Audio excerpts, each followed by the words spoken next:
Right, left, up, down. I'm sorry that I've been playing this long without recording Audacity. I was so happy to have my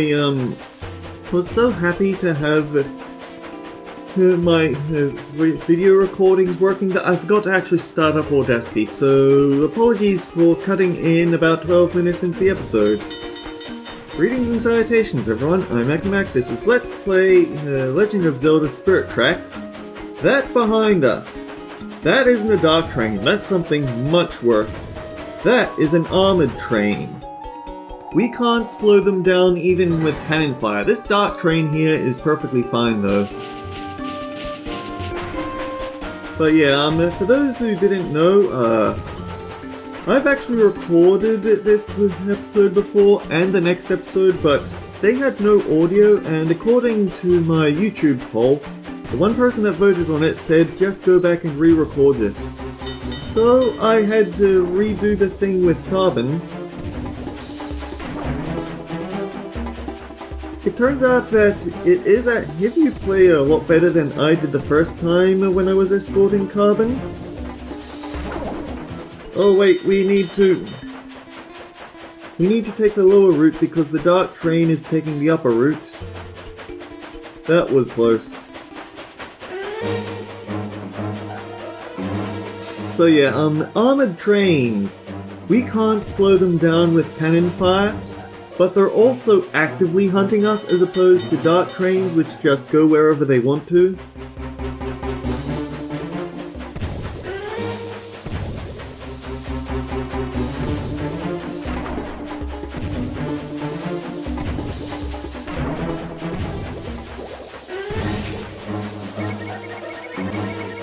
I've never actually been hit by one of these things before.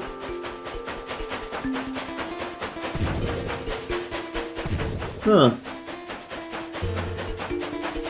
But yeah, the thing about dark trains is that not only do they actively hunt you, but if you try to sneak up behind them, then they'll immediately spin on their rails. So this one, you cannot.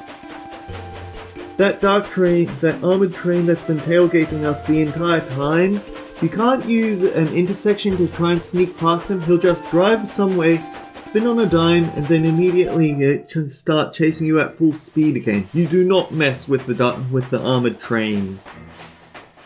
And what a way to introduce them to you.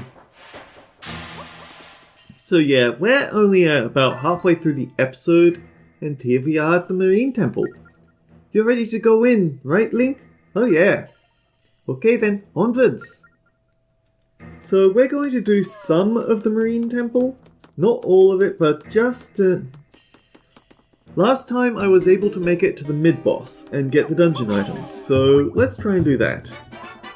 We got a star fragment! This beautiful stone is rumored to have fallen from the sky. We got a Stealther skull. It's kinda icky, but it's got treasure written all over it. Someone's been vandalizing this person's skull. So...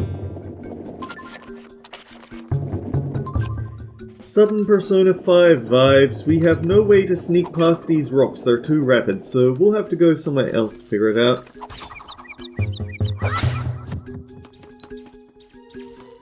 Obviously, electrified choo-choo, you don't touch with a sword.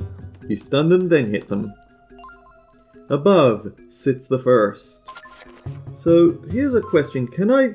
No.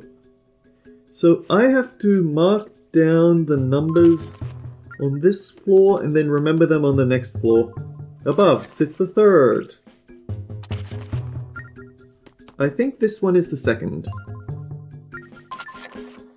Yep, which means the last one is the fourth. Alright, we've already made so much progress, guys. Da da da da da da.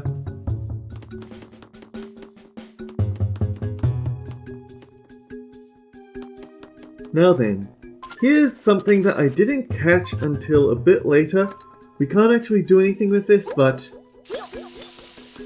So, we have a cracked wall. Now here's something you might not have considered.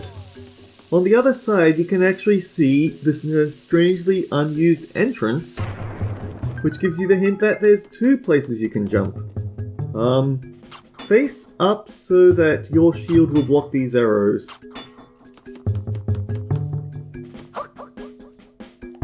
And then we need the boomerang.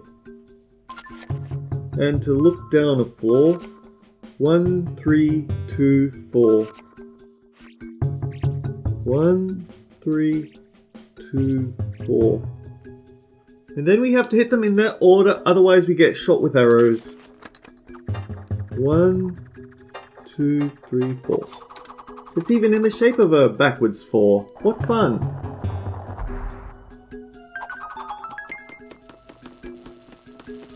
So then, over here we have boulders. So the trick is to hit this switch and then quickly run before you...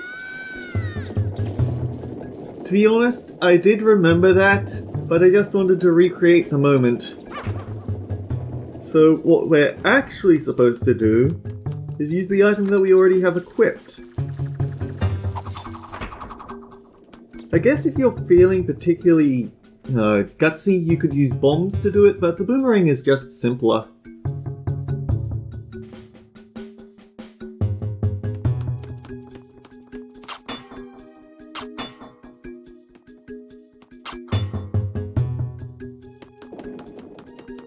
We'll be back for these after we get the dungeon item. But I should probably mark them on the map just because.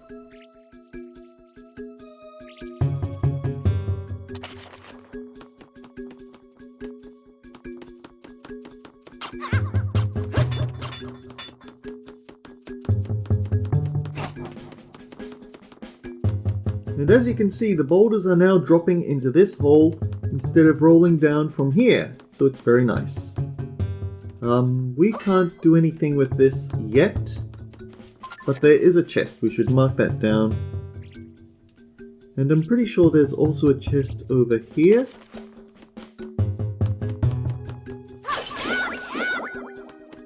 And we're already back to full health. Nice.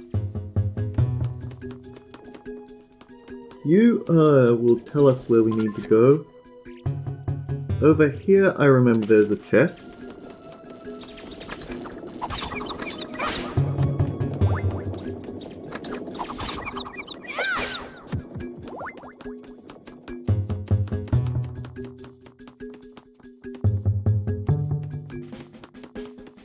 Sweet, we've made it to the mid-boss already.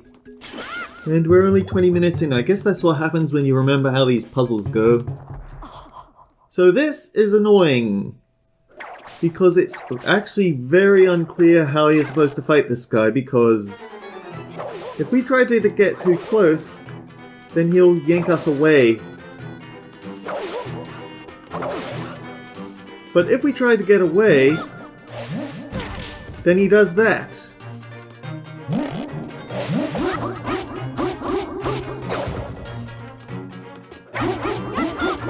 So the trick is that you're supposed to lure him into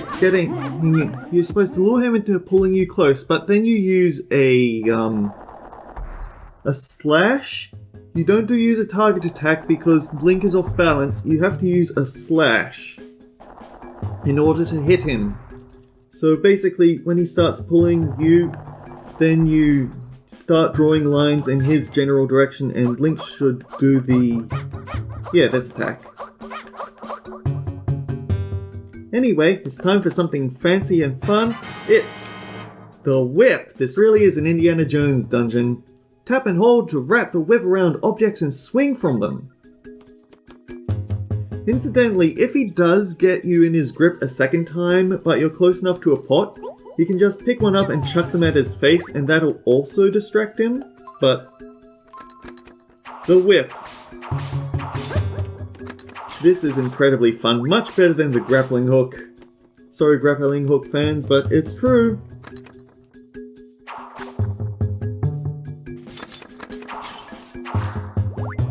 Not only is it a very snappy attack that doesn't conduct electricity, I mean, yeah, it lets you grab things from a distance, but this also does damage.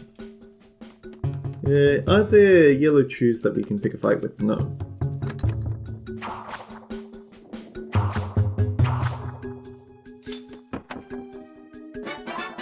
You got the demon fossil! It's much like a normal fossil, but it's much more valuable. Check it out on the collection screen. I think actually I think that wasn't in the chest the last time I opened it up, so yeah. I think the game decides what treasures you get either when you enter the dungeon or when you just open the chest, so I guess I could try save scumming to get the things I need for train parts, but I don't know.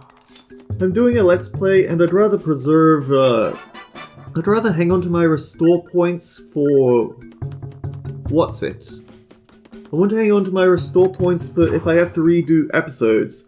Such as, like, I have to redo this episode.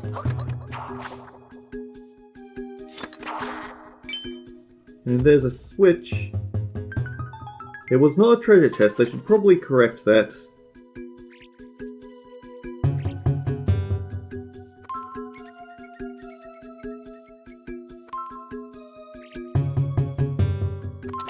I'm giving it the cane from Slaracun because such an awesome upgrade to the grappling hook deserves it.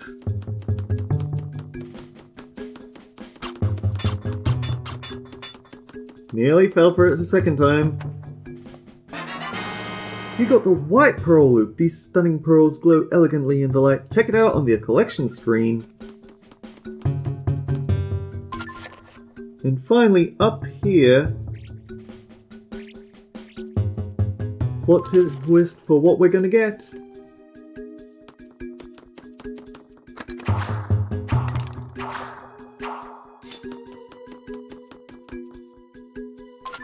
We need... right, I know I can't write on this map. We need the boomerang.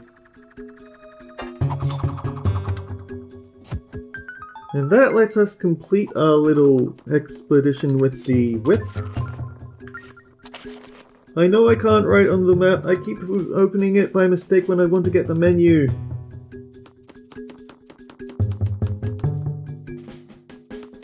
So we just have to be a little cautious with our timing here. 1, 2... Not quite cautious enough.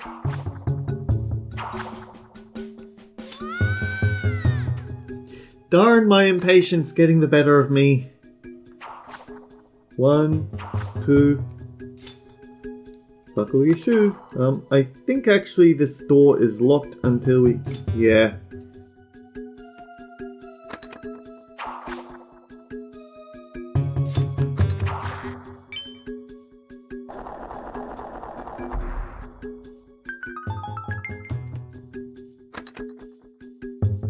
Oh, one thing that I didn't illustrate with that mini-boss fight.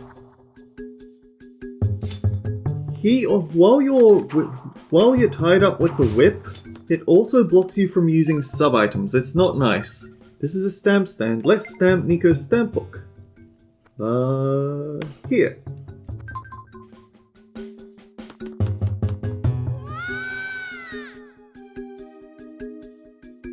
Gravity, my one weakness.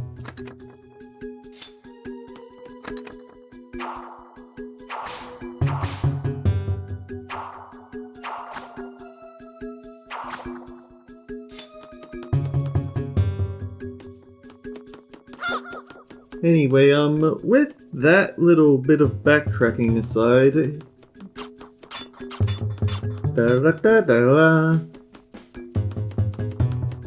I mean, you've got the giant rolling boulders, the arrows shooting from the walls, and the whip.